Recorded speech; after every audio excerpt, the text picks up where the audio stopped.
Hello everyone, welcome प्यारे बच्चों। आप सभी का स्वागत है हमारे चैनल नगीन बेस्ट डिजिटल लर्निंग में।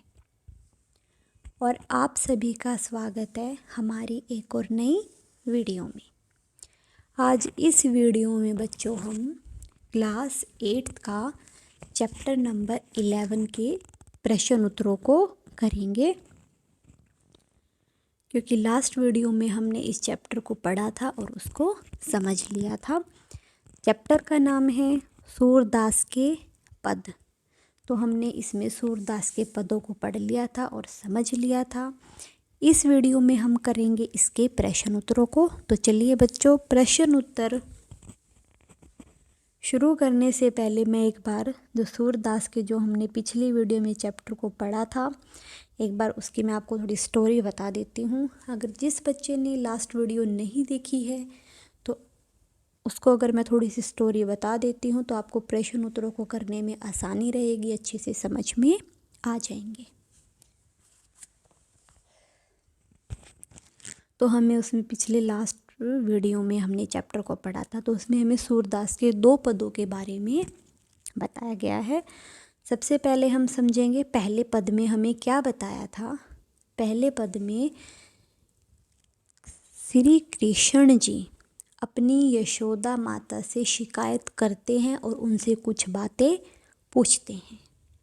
और दूसरे पद में कान्हा श्री कृष्ण जी जिस गोपी के घर से माखन चोरी करके खाता है, वो गोपी यशोदा माता से कान्हा की शिकायत करते हुए कहती है।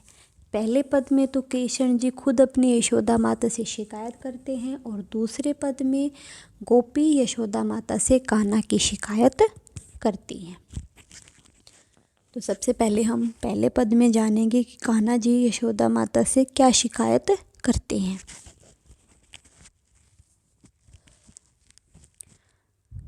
बचपन में कान्हा जी को दूध पीना पसंद नहीं था। वो दूध पीने में नखरे करते थे, आनाकानी करते थे, लेकिन यशोदा माता उन्हें ज़बरदस्ती दूध पिलाती थी और कहती थी कि कान्हा, तुम अगर दूध पियोगे तो तुम्हारी जो चोटी है वो बिल्कुल लंबी हो जाएगी और मोटी हो जाएगी, यानी कि तुम्हारे बाल लंबे और घने हो जाएंगे। तो बाल लंबे के लालच में कान्हा जी दूध पी लेते थे, लेकिन जब उन्हें दूध पीते पीते काफ़ी समय हो गया और उनकी चोटी लंबी नहीं हुई तो कान्हा जी यशोदा माता से शिकायत करते हुए पूछते हैं, उन्हें कहते हैं कि हे माता,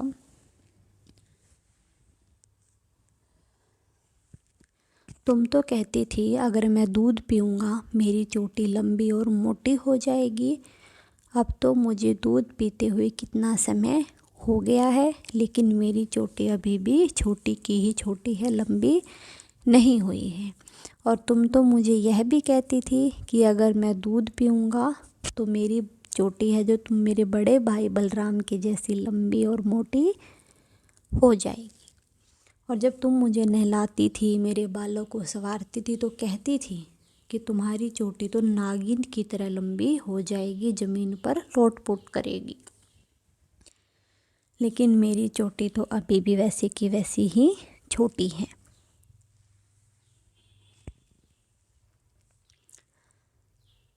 और कृष्ण जी फिर कहते हैं कि हे माता, तुम तो मुझे बार बार यह बातें कहकर कच्चा दूध पिला देती थी और खाने के लिए माखन रोटी भी नहीं देती थी। ये तो हमारे पहले पद में था। अब हम समझेंगे दूसरे पद में गोपी यशोदा माता से कान्हा की क्या शिकायत करती है।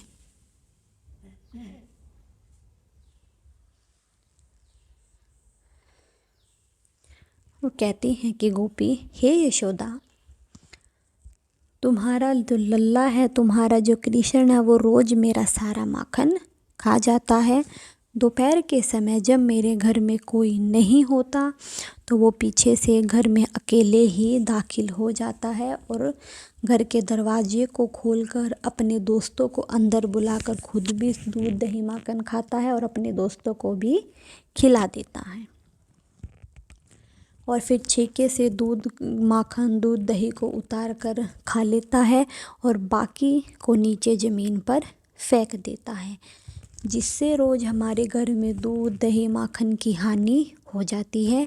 ये उसका खाने का कौन सा तरीका है।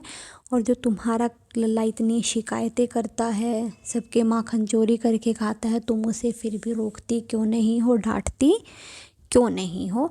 तुमने किसी अनोखे बच्चे को जन्म दिया है। ये था बच्चा हमारे दोनों पदों में जो हमने पढ़ लिया है। चलिए अब हम इसके प्रश्न उत्तरों को शुरू करते हैं। सबसे पहले हम करेंगे पद से प्रश्न, और इसमें हमारा पहला प्रश्न है,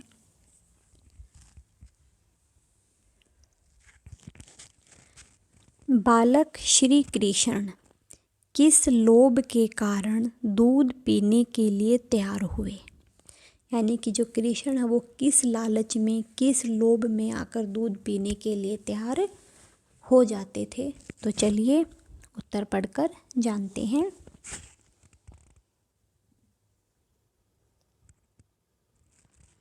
माँ यशोदा के अनुसार यदि वे खूब सारा दूध पिएंगे तो उनकी चोटी जल्दी से बढ़ जाएगी और उनके बड़े भाई बलराम की तरह मोटी भी हो जाएगी। इसी लालच में दूध पीने के लिए तैयार हो गए। यानी कि जब वो दूध पीने से मना कर देते थे तो माता यशोदा उन्हें कहती थी कि अगर तुम ज़्यादा दूध पियोगे, जल्दी दूध पियोगे, तो जो तुम्हारी चोटी है वो तुम्हारे बड़े भाई बलराम की तरह लंबी और मोटी हो जाएगी। और बाल लंबे और घने करने के लालच में, इसी लालच में आकर कान्हा जी दूध पीने के लिए तैयार हो गए थे। ये था हमारा प्रश्न नंबर 1। अब चलते हैं प्रश्न नंबर 2 पर। श्री कृष्ण अपनी चोटी के विषय में क्या क्या सोच रहे थे। यानी कि कृष्ण अपनी चोटी के बारे में क्या क्या बातें सोच रहे थे। तो चलिए उत्तर पढ़कर जानते हैं।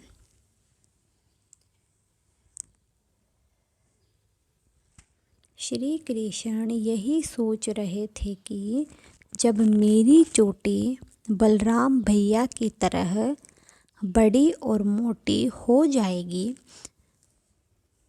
तक मेरी चोटी भी खुलकर नागिन की तरह लहराएगी। यानी कि जैसे नागिन लहराती है तो मेरी चोटी भी ऐसे ही नागिन की तरह लहराएगी।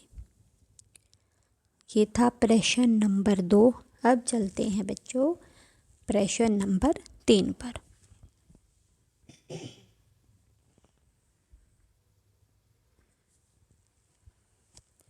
दूध की तुलना में श्री कृष्ण कौन से खाद्य पदार्थ को अधिक पसंद करते थे।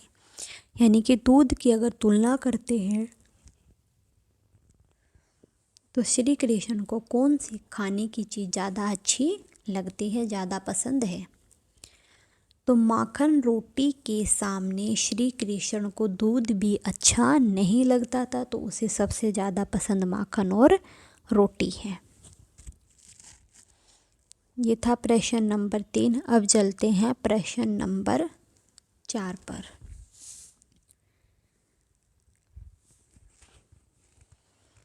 तेहि पूत अनोखो जायो, तेहि पूत अनोखो जायो। पंक्तियों में ग्वालन के मन के कौन से भाव मुखरित हो रहे हैं। यानी कि इन पंक्तियों में जो गोपी थी, इस पंक्ति में उनका कौन सा भाव, यानी कि उनका क्या मतलब निकल रहा है। तो चलिए उत्तर पढ़कर जानते हैं। ग्वालन के मन में यह ईर्ष्या थी, ईर्ष्या है कि श्री कृष्ण यशोदा के बेटे हैं, उनका पुत्र ऐसा नहीं है। यानी कि ग्वालन के मन में यह ईर्ष्या है, यानी कि जलन थी कि श्री कृष्ण तो यशोदा के बेटे हैं और उनका पुत्र ऐसा नहीं है। इसलिए वह श्री कृष्ण के माखन चुराने का उल्हाना देकर उन्हें ताने देते हुए कहती है कि केवल तुम्हारा ही अनोखा बेटा है, हमारे तो बेटे नहीं हैं। यानी कि जैसा तुम्हारा बेटा है हमारा बेटे ऐसे नहीं है, तुम्हारा तो सबसे अलग ही बेटा है। ऐसे कौन किसके घर में जाकर माखन चोरी करके खाता है।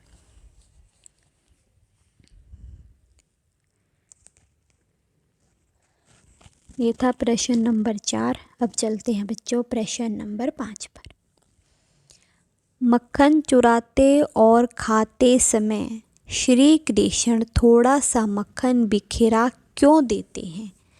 यानी कि जब श्री कृष्ण माखन चुराते थे और खाते थे, लेकिन जो बाकी का मक्खन है वो ज़मीन पर क्यों बिखेर देते हैं। तो चलिए उत्तर पढ़कर जानते हैं। श्री कृष्ण अपनी मंडली के साथ ही लोगों के घरों में माखन चुराते हुए घूमते हैं। वे खुद भी खाते हैं और अपने सखाओं को भी खिलाते हैं। मक्खन गिराते इसलिए हैं ताकि चोरी का अपराध अन्य सखाओं पर डाला जा सके। देखो, कृष्ण जो है वो अपने दोस्तों के साथ, अपनी मंडली के साथ ही लोगों के घरों में मक्खन चुराने जाते हैं। वो कभी भी अकेले नहीं जाते हैं और वे खुद भी खाते हैं और अपने दोस्तों को, अपनी मंडली को भी खिलाते हैं। और वह ज़मीन पर इसलिए फेंकते हैं कि जो चोरी का अपराध है वो सिर्फ उस पर न आकर उसके बाकी सारे दोस्तों पर भी आ जाए।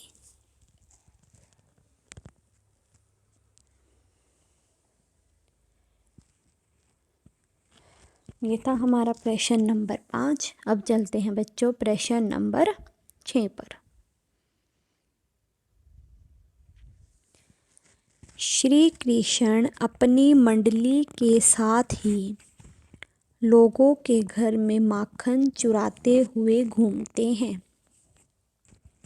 वे खुद भी खाते हैं और अपने सखाओं को भी खिलाते हैं। मक्खन गिराते इसलिए नहीं है ताकि चोरी का अपराध अन्य सखाओं पर डाला जा सके। देखो, श्री कृष्ण अपने मंडली के साथ ही लोगों के घरों में माखन चुराते हुए घूमते हैं। वे खुद भी खाते हैं।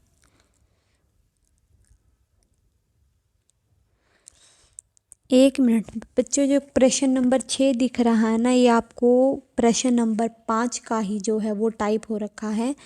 प्रश्न नंबर 6 का जो उत्तर है इसका प्रश्न कुछ और है। पहले हम इस आंसर को समझ लेते हैं, प्रश्न को बाद में देखते हैं। दोनों पदों में पहला पद सबसे अच्छा लगा क्योंकि इसमें माँ यशोदा और श्री कृष्ण का मनोहारी संवाद है। यानी कि देखो, इसमें हमें पूछा गया है कि जो आपके दोनों पद थे, दोनों पदों में से आपको सबसे अच्छा पद कौन सा लगा है। यहाँ पे ये प्रश्न है जो बच्चे प्रश्न नंबर 6 आपको दिखाई दे रहा है, ये गलती से टाइप हो रखा है। प्रश्न नंबर 6 आपका है, पाठ में दिए गए दोनों पदों में से आपको सबसे अच्छा पद कौन सा लगा। तो चलिए उत्तर पढ़कर जानते हैं। दोनों पदों में पहला पद सबसे अच्छा लगा। क्यों अच्छा लगा? क्योंकि इसमें माँ यशोदा और श्री कृष्ण का मनोहारी संवाद है, इनकी मन को मोहने वाला संवाद है, जिसमें एक तरफ माँ हर बहाने से उन्हें दूध पिलाना चाहती है, यानी कि कोई ना कोई बहाना करके अपने बच्चे को दूध पिलाना चाहती है, और दूसरी तरफ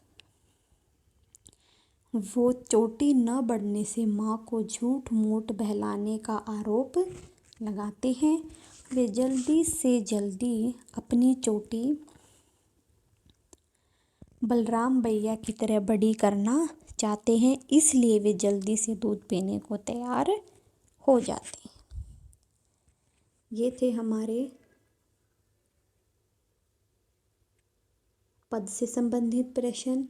अब है बच्चों आगे अनुमान और कल्पना के प्रश्न। और इसमें हमारा पहला प्रश्न है,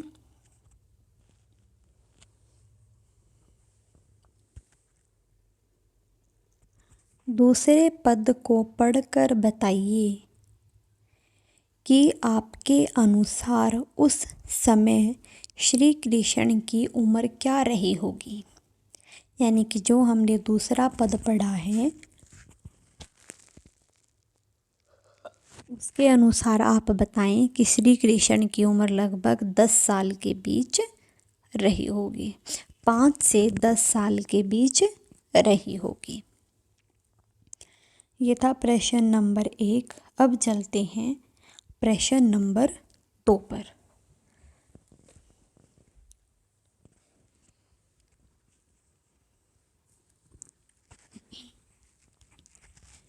ऐसा हुआ हो कभी कि माँ के मना करने पर भी घर में उपलब्ध किसी स्वादिष्ट वस्तु को आपने चुपके चुपके थोड़ा बहुत खा लिया हो और चोरी पकड़े जाने पर कोई बहाना भी बनाया हो। अपनी आप बीती की तुलना श्री कृष्ण की बाल लीला से कीजिए। देखिए, इसमें कहा है कि सभी बच्चों के साथ हो कि घर में कोई भी चीज़ आती है, बहुत सी स्वादिष्ट चीज़ आती है, टेस्टी चीज़ आती है, लेकिन मम्मी कहती है कि ये चीज़ रखी है, अभी किसी को खानी नहीं है। मम्मी खाने के लिए मना कर देती हैं, लेकिन बच्चे हैं, चीज़ें देखकर रुक नहीं सकते। लेकिन हम क्या करते, जैसे कि मम्मी इधर उधर होती है, हम क्या करते हैं, चीज़ को चुरा कर चुपके से खा लेते हैं कि मम्मी को क्या पता लगेगा, 1 पीस 2 पीस चुपके से खा लेते हैं। लेकिन जब मम्मी आपको देख लेती है, फिर आपको पकड़ लेती है, तो आप कोई ना कोई बहाना बना देते हो कि मैं उसके लिए ले रहा हूँ, मैंने तो एक ही ली है, वैसे देख रहा था, इनके कोई भी बहाना बना देते हैं। तो ऐसी कोई बात हर बच्चे के साथ कोई ना कोई घटना ज़रूर हुई होगी। तो आप भी उस घटना के बारे में इसमें लिखें। तो चलिए हम उत्तर पढ़कर जानते हैं कि इसमें हमें क्या घटना बताई गई है।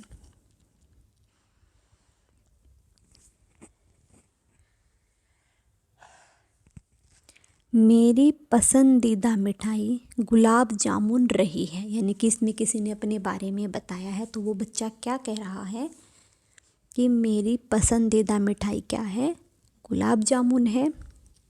जब भी घर में गुलाब जामुन आते हैं तो माँ मुझे सबसे पहले और सबसे ज़्यादा देती हैं, क्योंकि माँ को पता है ये इसको बहुत ज़्यादा पसंद है, रखी रहेगी, बच्चे से नहीं रुका जाएगा। तो इसलिए उसने कहा है कि जब भी मेरे घर में गुलाब जामुन आती, माँ सबसे पहले और सबसे ज़्यादा मुझे देती हैं। एक दिन मेरे छोटे भाई का जन्मदिन था, तब माँ ने घर पर 200 गुलाब जामुन बनाए थे। यानी माँ ने घर पर ही 200 गुलाब जामुन बनाए थे। हमारे घर में करीब 50 मेहमान आए होंगे। कितने? 50 मेहमान आए होंगे। सब ने जी भर के गुलाब जामुन खाया और फिर भी बहुत सारे बच गए। यानी कि सब ने गुलाब जामुन खा लिए और फिर भी बहुत सारे गुलाब जामुन बच गए। माँ मुझे हर रोज़ 2 गुलाब जामुन देती थी, लेकिन उनसे मेरा मन नहीं भरता था। यानी कि मेरा मन नहीं भरता था, 2 मिलते थे तो ऐसा मन करता था कि और भी मिल जाए। मैं चुपके से 2 और गुलाब जामुन निकाल कर खा जाया करता था। 2 तो माँ देती थी और 2 मैं खुद चुरा कर खा लेता था। तो धीरे धीरे मैंने 2 के 4 गुलाब जामुन कर दिए। यानी कि धीरे धीरे तब मैं 2 निकालता था, 2 से मैंने 4 निकाल के खाना शुरू कर दिए। जब वो जल्दी ही ख़त्म होने लगे तब मेरी माँ को शक हो गया। यानी कि जब ज़्यादा खाएंगे तो चीज़ जल्दी ख़त्म होएगी। तो जब वो जल्दी ख़त्म होने लगे तो माँ को मुझ पर शक हो गया कि मैंने ही वो सारे गुलाब जामुन खाए हैं।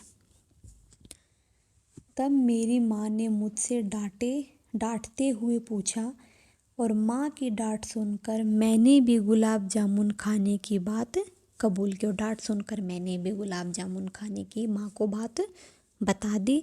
तो श्री कृष्ण की तरह खाने को लेकर मुझे भी डांट सुननी पड़ी। अब मैं माँ की बात मानता हूँ और चोरी करके कभी नहीं खाता हूँ। ये था हमारा प्रश्न नंबर 2। अब चलते हैं प्रश्न नंबर 3 पर। किसी ऐसी घटना के विषय में लिखिए जब किसी ने आपकी शिकायत की हो और फिर आपके किसी अभिभावक, माता पिता, बड़ा भाई बहन इत्यादि ने आपसे उत्तर मांगा हो। यानी कि कोई भी ऐसी घटना के बारे में, किसी भी एक ऐसी बात के बारे में बताइए कि किसी ने भी आपकी शिकायत कर दी, यानी कि बाहर से कोई भी और उसने आपकी शिकायत लगा दी और वो शिकायत सुनने के बाद घर में किसी ने भी, मम्मी पापा हैं, बड़ा भाई बहन है, दादा दादी, यानी कि घर में कोई भी है, किसी ने भी आपसे उस बात का उत्तर मांगा हो तो बताएं। तो ऐसे बच्चों के साथ अक्सर होता है, यानी कि घर में छोटे बच्चों के साथ हमेशा ऐसे होता रहता है और वो अपने उन अभिभावकों को सफाई देनी पड़ती है। यानी कि अब हम उन्हें उस बात के बारे में बताना पड़ता है, सफाई देनी पड़ती है कि ये बात ऐसे नहीं, ऐसे थी नहीं, वरना तो डांट पड़ती है। इसी के साथ हमारा ये तीसरा प्रश्न भी समाप्त होता है। आगे हैं बेटा, ये अनुमान और कल्पना के प्रश्न नहीं है, वो हम ऊपर पढ़ चुके हैं। ये हैं हमारी भाषा की बात के प्रश्न और इसमें हमारा पहला प्रश्न है,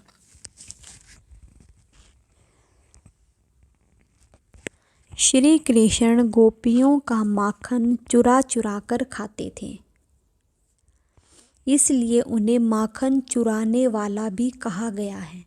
तो इनके लिए एक शब्द दीजिए। तो माखन चुराने वाले को क्या बोलेंगे? माखन चोर। ये था प्रश्न नंबर 1। अब चलते हैं प्रश्न नंबर 2 पर। श्री कृष्ण के लिए 5 पर्यायवाची शब्द लिखिए। यानी कि देखो, पर्यायवाची शब्द क्या होते हैं बच्चों? उनके नाम तो अलग अलग होते हैं लेकिन उनका मतलब एक ही होता है। बोलने में तो अलग अलग होंगे लेकिन उनका मतलब क्या होगा? एक ही, उनका अर्थ एक ही होता है। जैसे कि देखो, बंशीधर, बंशीधर कौन है? श्री कृष्ण। चक्रधर, चक्रधर कौन है? श्री कृष्ण। माखन चोर कौन है? श्री कृष्ण। द्वारकाधीश कौन है? श्री कृष्ण। कन्हैया कौन है? श्री कृष्ण। और भी इनके बहुत सारे ऐसे नाम हैं, मोहन है, कान्हा जी हैं, बंशीधर हैं, चक्रधर हैं, माखन चोर हैं, द्वारकाधीश है, कन्हैया हैं, कान्हा जी भी बोलते हैं, मोहन जी भी बोलते हैं। इनके बहुत सारे नाम हैं लेकिन जिन पर्यायवाची शब्द वही होते हैं। नाम तो अलग अलग होता है लेकिन उन सब का मतलब एक ही होता है। तो उन्होंने श्री कृष्ण के 5 पर्यायवाची शब्द हैं, बंशीधर, चक्रधर, माखन चोर, द्वारकाधीश और कन्हैया। ये था हमारा प्रश्न नंबर 2। अब चलते हैं बच्चों प्रश्न नंबर 3 पर।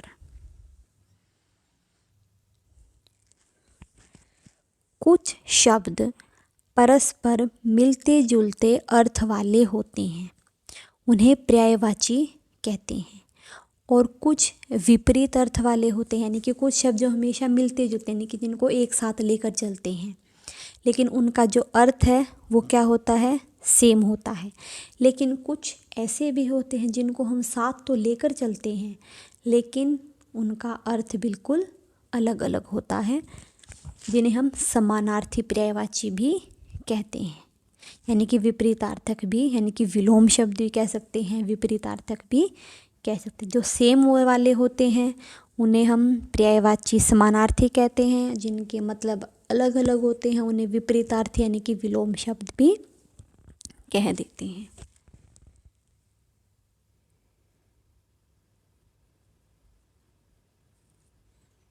तो सबसे पहले हम कुछ पर्यायवाची देखेंगे। चंद्रमा,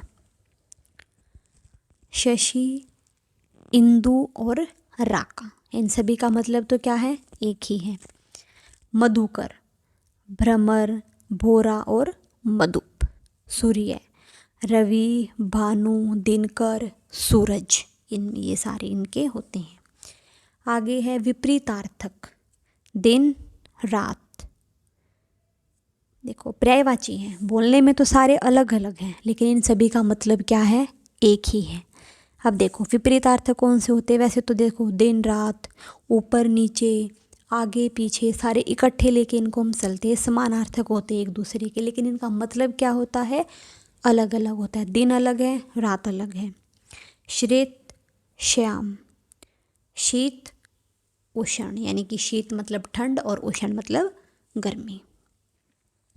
तो पाठ से दोनों प्रकार के तो हमने एग्जाम्पल ले लिए हैं, लेकिन आगे उन्होंने हमें बोला है पाठ से दोनों प्रकार के शब्दों को खोज कर लिखना है, पर्यायवाची भी और विपरीतार्थक शब्द भी। ये तो हमारे पाठ से बाहर के थे, लेकिन अब हमें कुछ ऐसे पाठ से शब्दों को खोज कर लिखना है। तो चलिए जानते हैं। सबसे पहले है पर्यायवाची शब्द। मैया, माँ, माता। बलराम, बलराम का और क्या क्या नाम हो सकता है, हलदर, धाऊ।